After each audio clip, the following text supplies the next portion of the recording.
السلام عليكم ورحمة الله وبركاته. النهارده إن شاء الله معادنا مع آخر حصة في المراجعة، آخر حصة مع مراجعة تانية ثانوي. بعد كده الحصة الجاية تكون امتحان ما فيهوش إيميل ولا موضوع.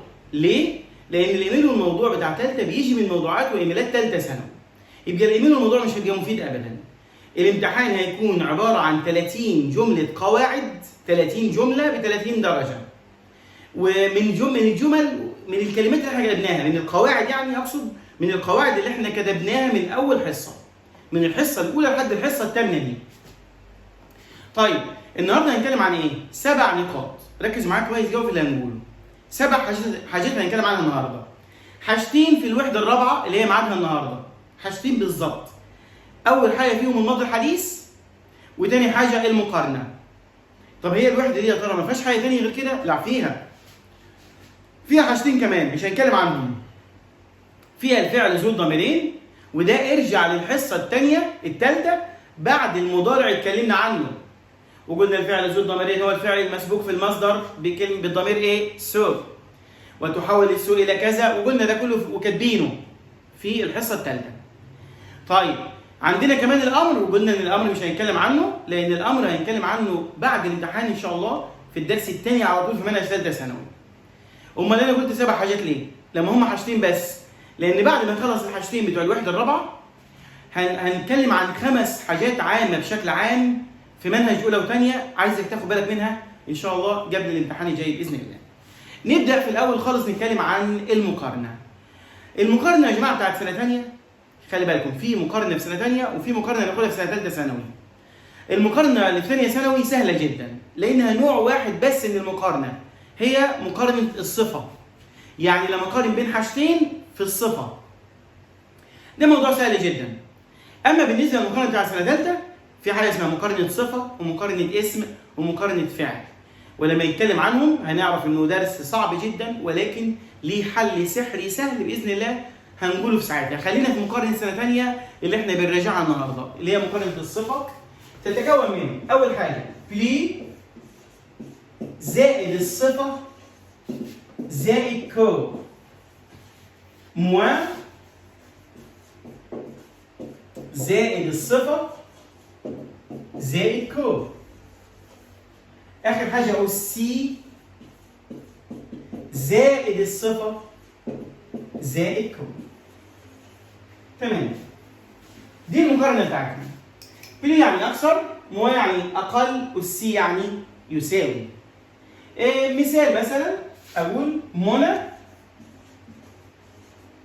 اي بلي بافار كو سامي. ركز معايا، هنا معناها منى اكثر رغيا من سامي. اسئله المقارنه هنا بتبقى فيها كذا نوع. نمسك جزء. اول جزء ممكن يسالني على الصفه دي ويديها لي بين اختيارات ما بين مذكر ومؤنث. الصفه تتبع الاسم اللي ذكر في الاول. منى مؤنث، يبقى لازم الصفه تكون ايه؟ مؤنث. دي رقم 1. ركزوا معايا اهو. يبقى رقم 1 يسالني في المقارنه في الصفه تتبع الاسم الايه؟ الاول، الا في حاله واحده بس خد بالك منها. لما اقول منى واقول سي بلي نقط كو سين. هنا في كلمة سي، ما دام في سي خلي بالك احنا قلناها دي بقى، سي يجي بعديها صفة مفرد مذكر. سي يجي بعديها صفة مفرد مذكر. يبقى هنا هناخد بافار مفرد مذكر. نقول تاني، يبقى كده حاجتين. السؤال الاول ان يجيب لي جمله عاديه جدا ويختبرني في الصفه تتبع الاسم الاول، ادي 1. 2 ان يجيب لي كلمه سي، اذا جال سي يبقى لازم الصفه تبقى مفرد مذكر، بعد سي الصفه مفرد مذكر، كده 2. طيب ثالث حاجه ركز معايا. ثالث حاجه ممكن يسالني في المعنى. المعنى بقى تبقى اسهل حاجه، ليه؟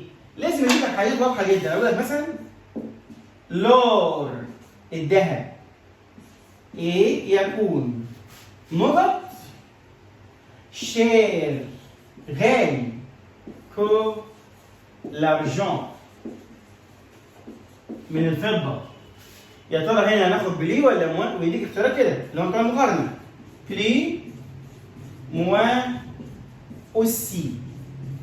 هنا بالمعنى بقى الذهب أكيد أغلى، أكثر غلاء، يبقى الإجابة تبقى إيه؟ أكثر. يبقى المقارنة عليها 3 أسئلة، واحد يسألني في الصفة، 2 يجيب لي كلمة سي وسي يجي بعديها صفة مفرد مذكر، 3 ان يجيب لي كلمه اكثر او اقل ويساوي، بس الحاجات واضحه جدا. اقول لك مثلا لو شيفال الحصان، ايه نبط رابيد سرعه، كو للفان من الفيل يبقى اكثر سرعه، ولو عكست جبت الفيل في الاول يبقى الفيل هيبقى اقل ايه سرعه، وهكذا. ده جزء المقارنه، جزء سهل صعب جدا حد يغلط فيه اساسا في اي امتحان ان شاء الله. ونروح بقى للحاجه الثانيه من ال7 نقاط اللي هنتكلم عنهم النهارده ان شاء الله. ايه الحاجة التانية؟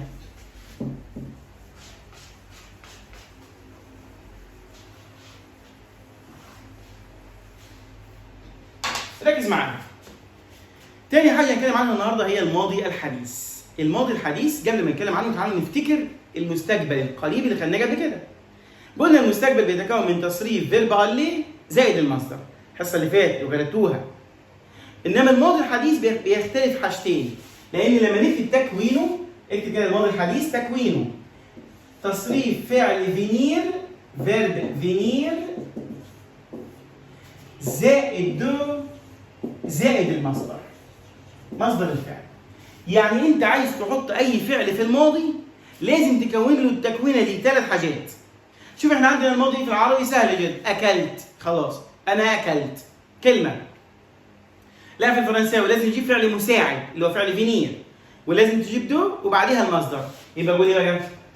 جو فيان دو مانجي، المصدر فيان دو مانجي، تصريف فعل فينير زائد دو زائد المصدر.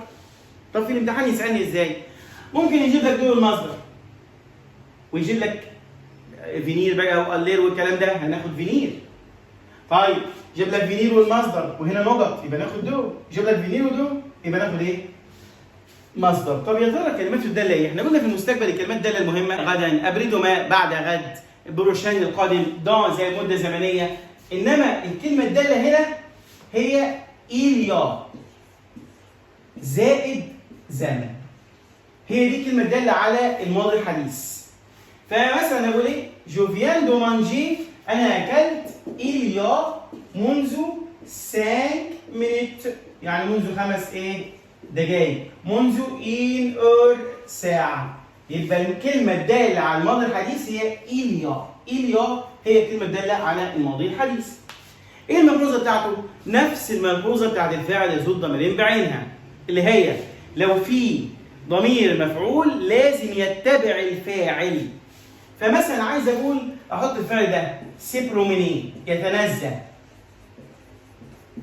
عايز احطه في الماضي الحديث اقول جو فيان، لازم تصريف فعل فينير، جو فيان دو مي بروميني. شوف جو لازم تاخد مي، يبقى الملحوظه بتاعته بتقول ايه؟ نفس الملحوظه بتاعت اي زمن، لازم ضمير المفعول يمشي مع الفاعل. ما دام قلنا جو يبقى لازم ناخد ايه؟ مي. ده الماضي الحديث، وقلت اسئلته سهله، يشيل لك جزء من ال3 دول وانت تكمله وخلاص. طيب كده خلصنا من حاجتين، المقارنه والماضي الحديث. نروح بقى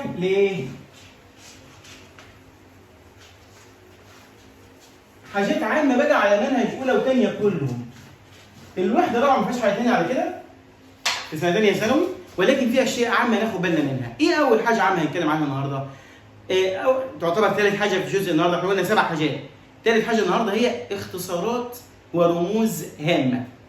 لازم تكون عارف الاختصارات بتاعت اولى ثانوي، لازم تكون فاكرها. فمثلا عندك الاختصار ده CDE، ده معناه ايه؟ لازم تكون عارفه. ده مركز الوسائط المتعدده او المكتبه الكبيره. ده ممكن يجي لك وسط الوثيقه كده او الموقف، لازم تكون عارفه. CDE، بس CDE معناه ايه؟ مركز الوسائط المتعدده. عندك CD بس، دي اسطوانة لسماع الموسيقى، اسطوانة لسماع الموسيقى. طيب DVD دي اسطوانة لمشاهدة الأفلام، يبقى الاسطوانة دي للسماع، أما ده كورس مضغوط لمشاهدة الأفلام. طيب عندنا كمان TNE دي السبورة الرقمية التفاعلية، TNE اتصال لتابلو نوميريك انتراكتيف. عندنا كمان SVT ده علم الحياة والأرض أو علوم الحياة والأرض اللي هي الجيولوجيا. وعندنا كمان EPS طبعا اللي هي إديكاسيون فيزيك سبورتيف اللي هي التربية الرياضية والبدنية. وعندنا كمان STP دي معناها من فضلك. وعندنا SVP اللي هي من فضل حضرتك، دي سيل تو بلاي ودي سيل فو بلاي. وعندنا كمان BD اللي هي القصة المصورة اللي هي اختصار لباند ديسيني. الاختصارات دي حاول تحفظها كويس وتكون عارفها كويس جدا. تمام، دي رقم 3. طيب رابع حاجة النهارده هتكون ايه في درسنا النهارده؟ رابع حاجة ركزوا معايا. خلاص بنختم المراجعة. أنا عارف إن أحيانا المراجعة بتبقى مملة عند البعض ولكن ضرورية جدا. على فكرة لما ندخل في منهج ثالثة هنلاقي الموضوع مشوق جدا وسهل وقاعدة جميلة، وعندنا بقى ساعتها هيبقى التخصص بقى. تركيزنا على جزئية معينة في الدرس اللي بنعمله. فإن شاء الله الموضوع هيكون سهل جدا بإذن الله. نروح بقى لرابع حاجة النهارده هنتكلم عنها، إيه الفرق بين شك وتو. الاثنين معناهم كل. الاثنين معناهم كل، ايه الفرق بينهم؟ الفرق واضح. شك دي بيجي بعدها مفرد بنوعين بدون أداة، من غير أداة. أما تو بيجي بعدها مفرد أو جمع عادي بس بأداة. يبقى شك هنكتب قدامها ايه؟ هنكتب يأتي بعدها مفرد بنوعين بدون أداة. فمثلا عايز أقول كل يوم شاك جور، بص مفيش أداة. كل أسبوع شاك سومين، مفيش أداة برضه. وما يجيش بعدها جمع بقى. يبقى شاك يجي بعدها مفرد بنوعين بدون أداة وما يجيش بعدها إيه؟ جمع. أما تو ليها 4 أشكال. عندنا تو كده أهو، وكده، وكده، وكده. 4 أشكال. أكيد عارفين دي مفرد مذكر، مفرد مؤنث، جمع مذكر، جمع مؤنث. طيب دي يجي بعدها إيه؟ كلهم أداة. فمثلا كل يوم يبقى تو لي جور. شوف الفرق؟ هنا مفيش أداة، هنا في أداة. توت لا سومين، تو لي جور كل الأيام، توت لي سومين كل الأسابيع. حلو جدا. ده الفرق بين شك وتو. يبقى الفرق بين شك وتو أولا إن شك إما يجيش بعدها أداة، أما تو يجي بعدها أداة. واثنين شك بيجي بعدها مفرد ما يجيش بعدها جمع، إنما بيجي بعدها مفرد أو جمع عادي جدا. وبما إننا إحنا ذكرنا تو يبقى لازم نفتكر حاجتين خاصين بتو. لازم نعرف إن الكلمة دي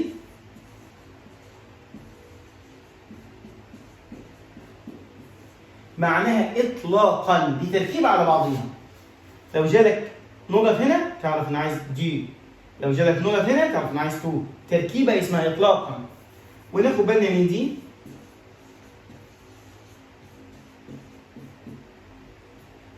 كل تو معناها قليلا من كل شيء.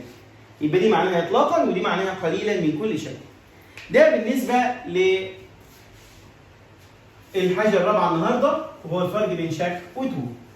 نروح لخامس حاجة النهارده. خلاص جربنا، احنا قلنا 7 حاجات وخلاص.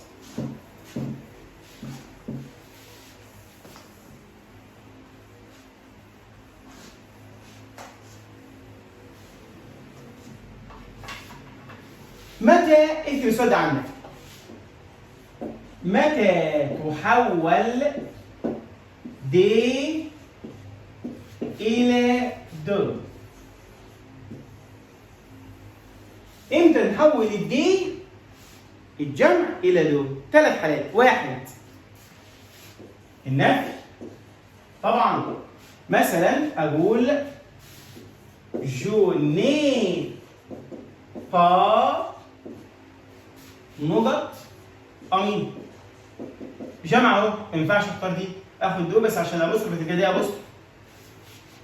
بس اصلها ايه؟ اصلها دو. دي رقم 1. طيب 2 بعد ظروف الكمية. طب ايه ظروف الكمية المهمة عندنا؟ دلوقتي ركز على 3. بوكو يجي بعدها دو. كومبيان يجي بعدها دو. هو يجي بعدها دو. دي معناها كثير وكم عدد قليل. تمام. دي رقم 2. طب رقم 3. رقم 3 ودي آخر حاجة في الجزئية دي، أمام الصفة الجمع. يعني لما يكون عندك صفة جمع قبل الاسم الجمع اوعى تختار دي. مثال جي مثلا لدي نقط بون إلاف تلاميذ جيدين. ايه اللي جه الأول؟ الصفة اللي جت الأول. يبقى الإجابة تبقى دول. ادي 3 حالات، بعد في النفي وبعد ظروف الكمية وأمام الصفة الجمع. دي الملحوظة رقم كام؟ رقم 5. باقي لنا 2 ونقول شكرا.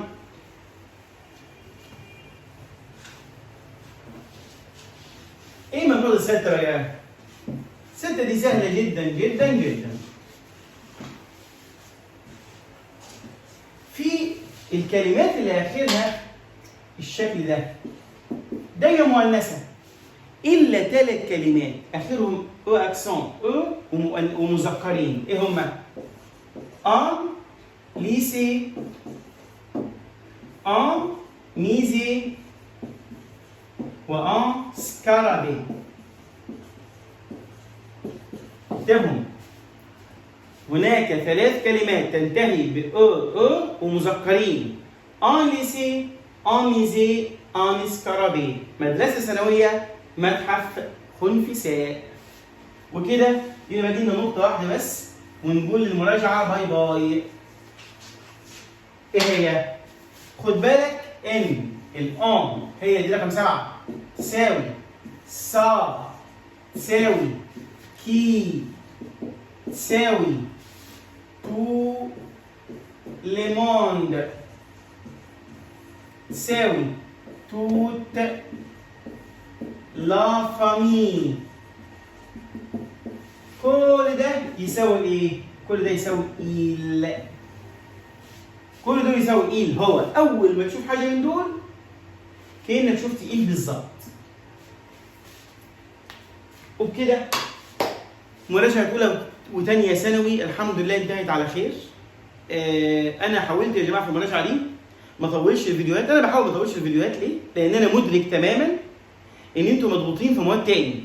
بحاول اقصر الفيديوهات ومقابل التقصير ده، لان ممكن حد يقول لك يا ميسي انت بتدينا اسئله او ما حدش بيقولها عارف يعني، لان انتوا انا عارف بتفرحوا ان انتوا عايزين الفيديو يخلص بسرعه عشان تشوفوا مواد تاني، ولكن بحب اقول لك ان اذا كان الفيديو بتاعي قصير لسبب، لان انا بتابع كل واحد شخصيا من خلال يعني من خلال السكرينات اللي ببعتها بتاعت الدرس اللي كتبه، ولما يكون مش محتاج يفهم حاجه بشرحها له. فمتابعه فرديه للاونلاين عمليه انا متاكد انتوا عارفين انها صعبه جدا، عارفين ان صعب جدا حد يعمل كده، ممكن السكرتاريه بتاع، بس دي بحاول بنفسي على قد ما اقدر. فدي عشان كده الفيديوهات بحاول اخليها قصيره للسببين دول. السبب الاول عارف انك مضغوط في فيديوهات ثانيه كتير وعشان ما يتركمش عليك وعشان الموضوع يبقى بالنسبه لك سهل، وثاني حاجه عشان خاطر يعني بعوضها بالمتابعه الشخصيه. تمام؟ ان شاء الله الحصه الجايه باذن الله امتحان تفاصيله هقولها لكم على الواتس، 30 جمله قواعد ذاكر فقط اللي احنا قلناه في اللي انت كاتبه بايدك. بس الامتحان من الجزئيه دي هتذاكر دول كويس تقدر تقفل ان شاء الله. دي رقم واحد. رقم اثنين، بالنسبه للكلمات بقى، من اول سنه ثالثه هبدا اشغل تطبيق التسميع اللي موجود معاكم في الابلكيشن من اول منهج سنه ثالثه. ان شاء الله بعد الامتحان هنرجع نكون حافظين كلمات الوحده الاولى في كتاب الشرح، الكتاب الاساسي يعني، كلمات الوحده الاولى اللي هي اول صفحه كلمات لازم نحفظها كلنا، عشان هسمعها عليكم من خلال تطبيق التسميع ان شاء الله. وربنا يوفقكم باذن الله، وعايز درجات حلوه في الامتحان ان شاء الله.